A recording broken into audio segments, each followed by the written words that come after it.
Question number 5 के बाकी के दो पार्ट कंसीडर कर लेते हैं जो दो बच गए थे। तो देखते हैं क्या है। पहला है बेरियम क्लोराइड। तो बेरियम का ऑक्सीडेशन नंबर होता है 2, मतलब उस पर चार्ज होता है 2 और क्लोराइड पे 1। तो अगर फॉर्मूले 9th क्लास वाले मेथड से निकालेंगे तो इसका फॉर्मूला बनेगा BaCl2। ठीक है। अच्छा जी, रिएक्ट कर रहा है, प्लस लगा दीजिए, रिएक्ट कर रहा है। तो किसके साथ रिएक्ट कर रहा है?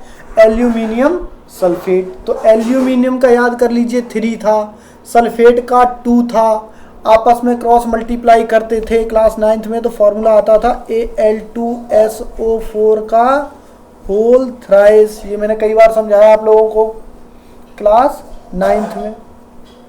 अच्छा जी, तो ये हो गया। अब ये आपस में रिएक्शन करेंगे और रिएक्शन करने के बाद गिव का मतलब एरो लगा दो। कभी भी गिव लिखा आ जाए एरो लगा दो।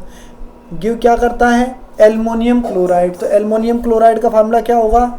AlCl3। याद कर लीजिए, Al पे 3 था, Cl पे 1 था, क्रॉस मल्टीप्लाई करना है। और प्रेसिपिटेट आ रहा है किसका? बेरियम सल्फेट का। बेरियम सल्फेट का प्रेसिपिटेट आ रहा है। तो बेरियम सल्फेट का फार्मूला क्या होता है? Ba का ऑक्सीडेशन नंबर 2 होता है और सल्फेट का भी 2 होता है। 2 से 2 कैंसिल हो जाता है। मैं समझा देता हूँ एक बार कैसे, अब भूल गए होंगे, ये 9th क्लास में था, फिर से बता देता हूँ। ये Ba है और ये SO4 है। Ba का भी 2 है और SO4 का भी 2 है। 2 1 जा 2, 2 1 जा 2, ये 2 से 2 कैंसिल हो जाता है। फिर ये बच जाता है BaSO4। तो ये फार्मूला बनता है। ठीक है। हाँ, तो ये अब इनकी स्टेटस लिख देते हैं। BaCl2 क्लोरीन है, तो इसका मतलब ये एक्वस स्टेट में होगा। एल्युमिनियम सल्फेट है सेकेंड, एल्युमिनियम सल्फेट भी एक्वस सल्फेट में स्टेट में होगा, सॉल्ट है। अच्छा, एल्युमिनियम क्लोराइड ये भी एक्वस स्टेट में होगा। और इन्होंने साफ लिख दिया है प्रेसिपिटेट बनता है किसका? बेरियम सल्फेट का। जब इन्होंने लिख दिया कभी भी प्रेसिपिटेट वर्ड आ जाए, इसका मतलब है कि ये क्या है? सॉलिड है। तो यहाँ पे लिख दीजिए बेरियम सल्फेट क्या हो गया आपका? सॉलिड हो गया। तो यहाँ तक हमने रिएक्शन लिख दी। ये है आपका सी पार्ट। अब इसकी बैलेंसिंग समझते हैं कि किस तरीके से इस रिएक्शन को हम बैलेंस कर सकते हैं।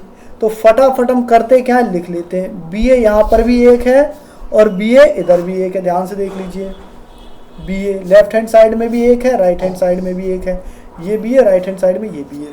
Ba के बाद दूसरा एलिमेंट क्या है? Chlorine atom, Cl। यहाँ पे Cl के 2 एटम है तो 2 लिख दो। यहाँ पे Cl के 3 एटम है, यानी क्लोरीन जो है वो अनबैलेंस्ड है। तो जो पहले मिल गया उसी को बैलेंस कर दो। तो बैलेंस करने के लिए क्या करना होगा? क्रॉस मल्टीप्लाई करना होगा। तो इस 3 का जो मल्टीप्लाई है वो यहाँ करेंगे और इस 2 का मल्टीप्लाई आप इधर कर देंगे। तो कर देते हैं। तो इधर क्या था? 2 था ना, तो इसमें कितने का इंटू किया हमने? 3 का। तो 3 का इंटू कर देते हैं। तो ये हो जाएगा 3BaCl2। बाकी सेम लिखेंगे, Al2SO4 whole thrice, aqueous state भी लिख देते हैं ना। और इसमें कितने का इंटू किया हमने? 2 का। तो लिखेंगे 2 एरो, सॉरी एरो छूट गया, देखो 2AlCl3, ये भी एक्वस था। और ये प्लस BaSO4, ये जो कि सॉलिड था। अब आपको ये समझ में आ गया होगा। एक बार और देख लो, BaCl के कितने यहाँ पे? 2, यहाँ Cl कितने हैं? 3। तो 3 का इंटू इधर कर दिया और इस 2 का इंटू इधर कर दिया। तो इसका इंटू इसमें और इसका इंटू इसमें, क्रॉस मल्टीप्लाई होता है एक तरीके से। ये स्टेप आ गया। अब फिर से चेकिंग करते हैं। Ba के यहाँ कितने एटम हो गए? 3। और इधर Ba के कितने एटम है? सिंगल है बेचारा Ba यहाँ 1। तो पहले Ba को बैलेंस कर देते हैं।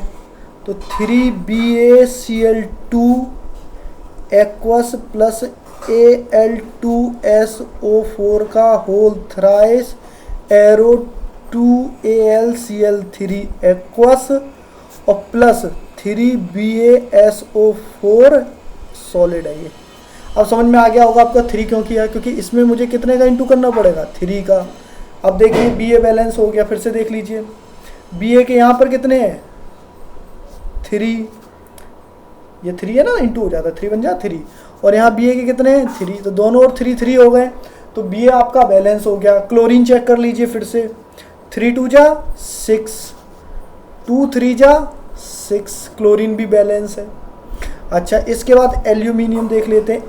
Al के यहाँ पे कितने हैं? 2। यहाँ पे Al के कितने हैं? 2। तो Al भी बैलेंस हो गया है। अब बचा SO4 देख लेते हैं। SO4 के कितने हैं यहाँ पर? 3। यहाँ पे SO4 के कितने हैं 3, तो ये भी बैलेंस हो गया।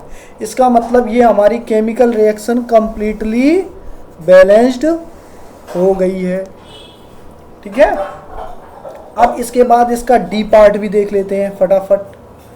डी पार्ट कैसे बैलेंस करना है समझ लेते हैं, इसे आप नोट कर लीजिए पहले। ठीक है, अब मैं डी पार्ट कहाँ है हमारे क्वेश्चन, ये रहा क्वेश्चन पेपर, क्वेश्चंस लिस्ट ये रहा। देखिए डी पार्ट क्या कहता है, अब तक नोट हो गया होगा, नहीं तो पॉज करके नोट कर लीजिएगा। Potassium metal react with water to give potassium hydroxide and hydrogen gas. ये बहुत इजी क्वेश्चन है। पोटेशियम मेटल रिएक्ट कर रहा है किसके साथ, वाटर के साथ। पोटेशियम मेटल, पोटेशियम को किससे रिप्रेजेंट करते हैं, के, और कोई भी मेटल हो ना अकेला लिखा हो समझ लेना सॉलिड है। अब इसकी रिएक्शन हो रही है किसके साथ, potassium metal react with water. Water का फार्मूला क्या होता है, H2O, जो कि हमेशा लिक्विड होता है। अब रिएक्शन करने के बाद पोटेशियम हाइड्रोक्साइड, हाइड्रोक्साइड का क्या होता है OH, और क्या प्रोड्यूस कर रहा है, हाइड्रोजन गैस।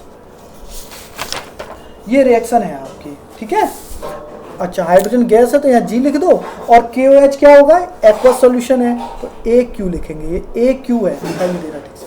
फटाफट बैलेंस कर लेते हैं। अच्छा K को चेक करते हैं, K यहाँ लेफ्ट हैंड साइड में कितना है, केवल 1 है, राइट हैंड साइड में भी 1 है, पहले से ही बैलेंस है।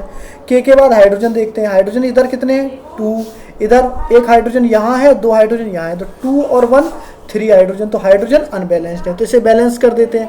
तो इसका बैलेंस करने का तरीका मैंने बताया आपको कि इस स्टेज में जब हाइड्रोजन गैस रिलीज हो रही हो, सिंपल तरीका है क्या, यहाँ पे 2 लगा दीजिए।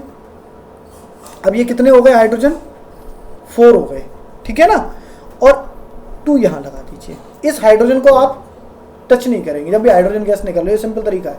करना क्या है, 2 इधर लगा दीजिए, 2 इधर लगा दीजिए, रिएक्शन बैलेंस हो जाएगी। तो चेक कर लेते हैं इस बार। अब हाइड्रोजन भी 4 इधर हो गए, 4 इधर हो गए। इस तरीके से आप इस रिएक्शन को बैलेंस कर सकते हैं। ठीक है, फिर से देख लीजिए, पोटेशियम पहले से बैलेंस था, हाइड्रोजन बैलेंस करना था। यहाँ पे हाइड्रोजन के 2 एटम थे और यहाँ पे 2 एटम यहाँ पे थे और 1 एटम यहाँ पे 3 हो रहे थे। तो इस केस में इस H2 को आप टच नहीं करेंगे, इसे हमेशा लास्ट में किया जाता है। करना क्या है, यहाँ पे 2 लगा दीजिए, यहाँ पे 2 लगा दीजिए, तो जैसे ही 2 लगाएंगे ये 4 हो जाएंगे, और यहाँ 2 लगाएंगे ये भी 2 हो जाएंगे, तो 2 + 2 4, और ये 2 2 जा 4 इक्वल हो गए। तो ये रिएक्शन बैलेंस हो गई। अगर आपको इस वीडियो से ये बैलेंसिंग समझ में आ गई हो तो प्लीज़ हमारे चैनल को सब्सक्राइब करना ना भूलिएगा। इसके अलावा आप हमारे इस चैनल को G+ कर सकते हैं, फेसबुक पे शेयर कर सकते हैं, व्हाट्सएप पे शेयर कर सकते हैं। और इस वीडियो को देखने के लिए थैंक यू। इसके अलावा आप www.ncrthelp.com पर भी जाके हमारे वीडियो देख सकते हैं। वीडियो देखने के लिए थैंक यू।